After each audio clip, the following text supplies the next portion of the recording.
Hello guys, रेखा coaching classes में आपका स्वागत है।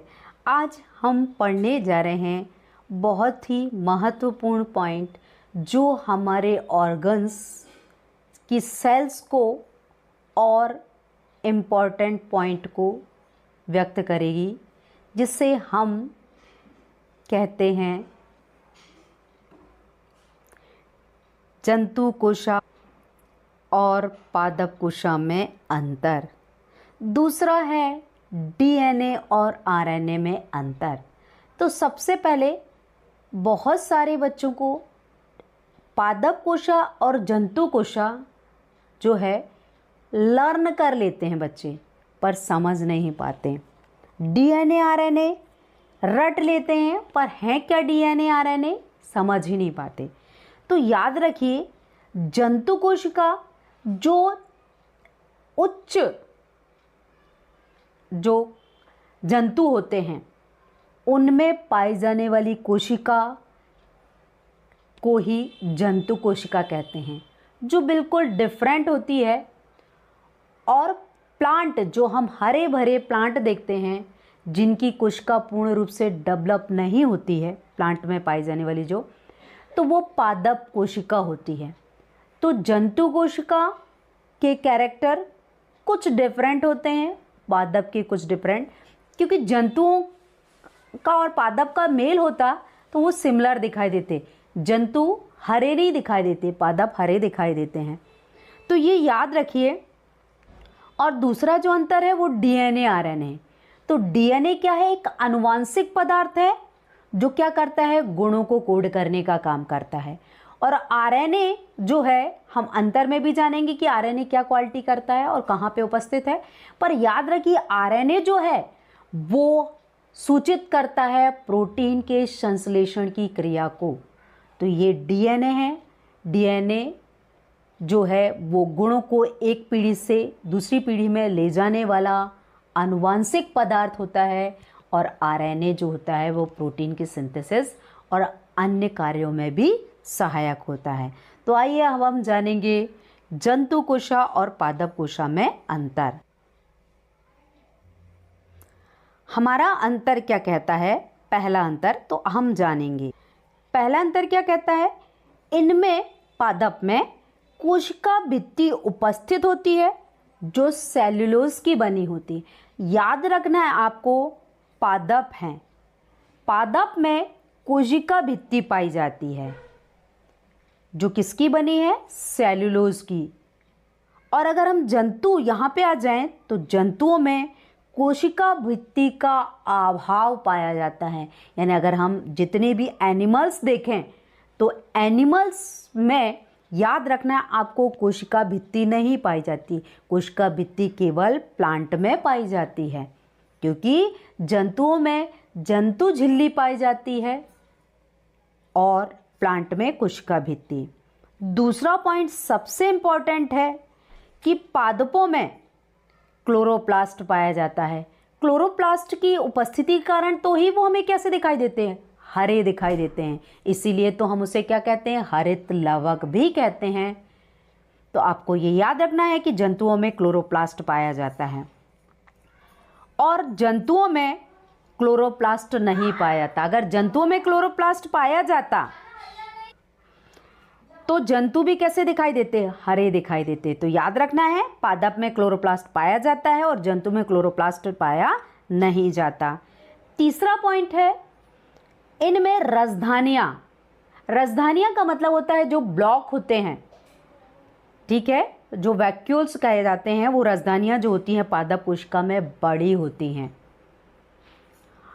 और जंतु कोशिका में रसधानियां या अगर होती हैं तो बहुत छोटी होती हैं या तो फिर अनुपस्थित होती हैं। तो ये 3 पॉइंट हैं, आपको याद रखना है। कोशिका भित्ति, क्लोरोप्लास्ट और रसधानी, ये 3 पॉइंट हैं जो पादप कोशिका में अलग क्वालिटी और जंतु कोशिका में अलग क्वालिटी व्यक्त करती हैं। अब हम जानेंगे आगे का अंतर। अब हम जानेंगे अगला अंतर। फोर्थ पॉइंट ये कहता है कि इनमें कोशिका अंग झिल्ली युक्त होते हैं, यानी प्लांट में हम पादप में देखते हैं तो कोशिका अंग कैसे होते हैं, झिल्ली युक्त होते हैं, और इनमें जो कोशिकांग होते हैं वो झिल्ली युक्त नहीं होते हैं। अगर हम पादप में देखते हैं तो केंद्रक कहाँ होता है, परिधि की ओर होता है, और जंतुओं में हम देखते हैं जो केंद्रक जो होता है वो मध्य में होता है। तो आपको ये याद रखना है, केंद्रक जो पादप में कहाँ है, परिधि की ओर है, और जंतुओं में कैसा है, केंद्रक जो है वो मध्य की ओर होता है। सबसे इम्पॉर्टेंट पॉइंट है कि पादप में जो माइटोकॉन्ड्रिया की संख्या होती है वो कम होती है, और जंतुओं में माइटोकॉन्ड्रिया की संख्या कैसी होती है, अधिक होती है, क्योंकि जंतुओं में ऊर्जा का जो संग्रह है वो माइटोकॉन्ड्रिया के द्वारा किया जाता है, क्योंकि बॉडी के हर पार्ट्स को ऊर्जा की आवश्यकता है, और इसे कौन प्रदान करता है, माइटोकॉन्ड्रिया। इसलिए माइटोकॉन्ड्रिया को ऊर्जा का पावर हाउस कहते हैं, या पावर हाउस कहा जाता है। या क्वेश्चन आता है आपको, माइटोकॉन्ड्रिया को पावर हाउस क्यों कहते हैं या ऊर्जा ग्रह क्यों कहते हैं, तो आपको ये याद रखना है, माइटोकॉन्ड्रिया में ऊर्जा को संग्रह करने की क्षमता होती है, इसीलिए उससे क्या कहा, उसका ऊर्जा ग्रह कहा। अब हम जानेंगे अगला वेरी इंपॉर्टेंट अंतर डीएनए आरएनए में। तो हम देखेंगे पादप कोशिका और जंतु कोशिका का चित्र। आप ये जो चित्र देख रहे हैं, एक तरफ बाउल के समान संरचना में जो अंग दिखाई दे रहे हैं वो कहलाते हैं पादप कोशिका में। दूसरी ओर देख रहे हैं हम, ये जो मॉडल देख रहे हैं वो कहलाता है जंतु कोशिका। ये बच्चों के द्वारा बनाया हुआ मॉडल है, मैंने आपको इस पिक्चर्स में एक्सप्लेन किया है जिससे आपको समझ में आए कि पादप कोशिका और जंतु कोशिका को किस तरह से हम चित्रों के माध्यम से, मॉडल के माध्यम से व्यक्त करते हैं। तो आपको इन नामों को, इनमें जो उपस्थित संरचना है उनके नाम आपको आने चाहिए। यही है जंतु कोशिका और पादप कोशिका। अब हम जानेंगे डीएनए और आरएनए में अंतर। हमारा डीएनए आरएनए में अंतर में क्या बताता है, ध्यान से समझें। पहला अंतर कहता है डीएनए 2 पॉलीन्यूक्लियोटाइड श्रृंखला का बना होता है। जब आप पिक्चर्स देखेंगे उसमें समझ में आएगा कि डीएनए क्या होता है, डबल हेलिक्स संरचना का बना होता है, 2 पॉलीन्यूक्लियोटाइड श्रृंखला का बना होता है। दोनों तरफ रिबन के समान जो कुंडलित रचना होती है वो डीएनए की होती है, और जो सिंगल होगी, एक पॉलीन्यूक्लियोटाइड श्रृंखला का बना होगा, वो कहलाएगा आरएनए। अब जो डीएनए है उसमें जो शर्करा पाई जाएगी वो कहलाती है डीऑक्सीराइबोस शर्करा। और जब हम आरएनए में देखते हैं तो आरएनए में हमेशा याद रखिए जो पाई जाने वाली जो शर्करा है वो कहलाती है राइबोस शर्करा। और हम डीएनए में देखेंगे सबसे इम्पॉर्टेंट पॉइंट, ये जो नाइट्रोजनी क्षारक हैं वो हैं AGCT। आपको ये शॉर्ट में ही याद करना है, इनके फुल नाम बताती हूँ आपको। Adenine, guanine, C cytosine, T thymine. तो ये नाम आपको याद रखने हैं। अगर हम आरएनए में देखें तो AGC तो सिमिलर हैं, डीएनए में थायमिन होता है और आरएनए में थायमिन की प्लेस पे यूरेसिल होता है। तो एडेनिन, ग्वानिन, साइटोसिन और यूरेसिल होता है। तो ये जो 3 अंतर हैं, पहला पॉलीन्यूक्लियोटाइड, जो पहली जो अंतर है कि डीएनए 2 पॉलीन्यूक्लियोटाइड श्रृंखला के बने हैं, ये डीऑक्सीराइबोस शर्करा को व्यक्त करते हैं, और इनका नाइट्रोजनी क्षारक जो होता है वो AGCT होता है। आरएनए में सिंगल बना होता है श्रृंखला से, राइबोस शर्करा होती है, और इनमें थायमिन की जगह यूरेसिल होता है। तो ये याद रखना है। अब हम जानेंगे अगला पॉइंट।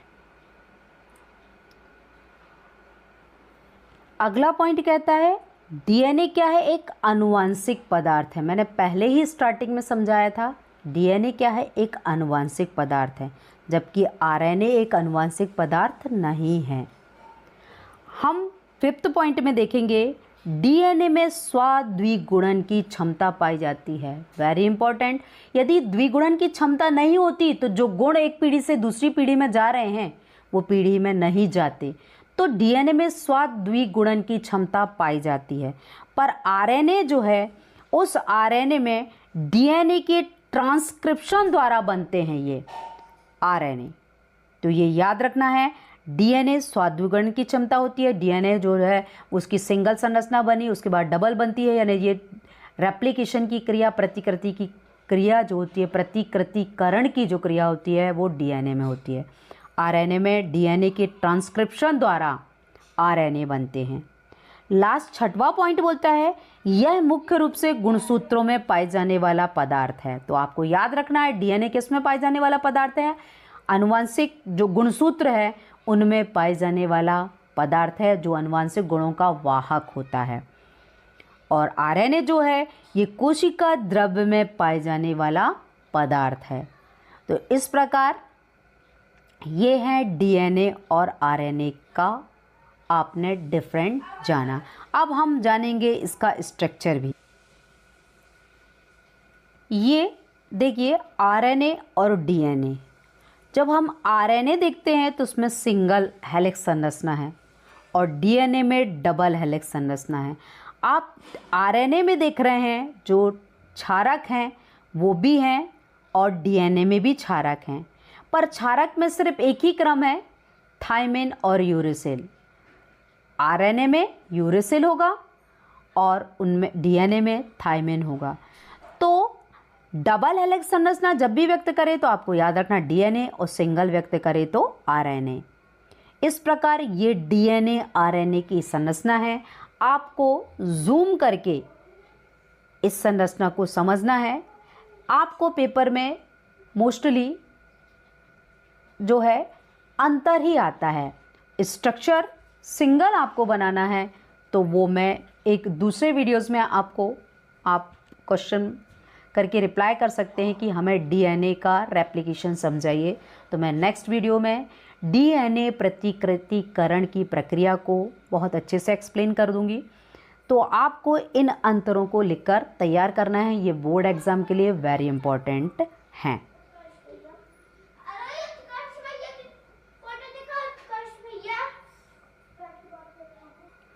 तो आज की वीडियो हमारी यहीं तक थी। अगले वीडियोस में फिर मिलते हैं। Thank you for watching my videos.